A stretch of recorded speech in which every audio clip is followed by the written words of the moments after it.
નમસ્કાર દર્શક મિત્રો, વડોદરા પોસ્ટ લાઈવ ન્યૂઝમાં આપનું હાર્દિક સ્વાગત છે। હવે જોઈશું સમાચાર વિગતવાર। સુરત અઠવા ગેટ ખાતે આવેલા Z of Wadia women's college ખાતે investigation unit for crime against women crime branch દ્વારા સાયબર ક્રાઇમ વિશે માહિતીગાર કરવામાં આવેલ હતા। આજ રોજ તારીખ 2 ઓગસ્ટ 2025 રોજ વિદ્યામંદિર સોસાયટી સંચાલિત Z of Wadia women's college and K Jota college of કોમર્સના સાયબર સેલ દ્વારા સાયબર ક્રાઇમ અવેરનેસ પ્રોગ્રામનું આયોજન કરવામાં આવ્યું હતું।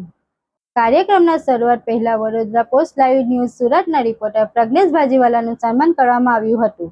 કાર્યક્રમમાં સુરત ક્રાઇમ બ્રાન્ચમાંથી વૈશાલીબેન દેવરે, સુરત ડિસ્ટ્રિક્ટ કોર્ટમાંથી શ્રદ્ધાબેન શાહ, અભયનમ ટીમમાંથી દક્ષાબેન બારિયા તથા Nishaben Valvi, Maheshri Parmar, gender specialist DHEV મહિલા અને બાળ અધિકારી કચેરી સુરતશ્રી ઉપસ્થિત રહ્યા હતા, જેમણે પોતાની શાખાનું જ્ઞાન આપ્યું હતું અને 250 જેટલી વિદ્યાર્થીઓને પ્રોત્સાહપૂર્વક સેમિનારમાં ભાગ લીધો હતો। સંસ્થાના ઇન્ચાર્જ આચાર્ય શ્રી જયેશ એન ચૌહાણ સાહેબે વિદ્યાર્થીનીઓને પ્રોત્સાહિત કર્યા હતા। આ સમગ્ર કાર્યક્રમનું સંચાલિત પ્રાધ્યાપિકા રીનાબેન અતુલભાઈ દેસાઈએ કર્યું હતું। આપનું નામ?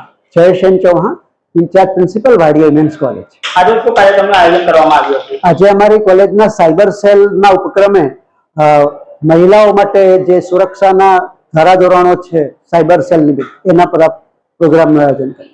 કેટલા વિદ્યાર્થીઓને શું સમજણ આપવામાં? 250 જેટલા વિદ્યાર્થીની બહેનોએ આમાં ભાગ લીધો હતો અને એના માટે વૈશાલીબેન દેવરે પોતાના સાયબર સેલ અંગેના સાયબર ફ્રોડ કેવી રીતે થાય, એનાથી કેવી રીતે બચી શકાય એ અંગે પ્રોગ્રામ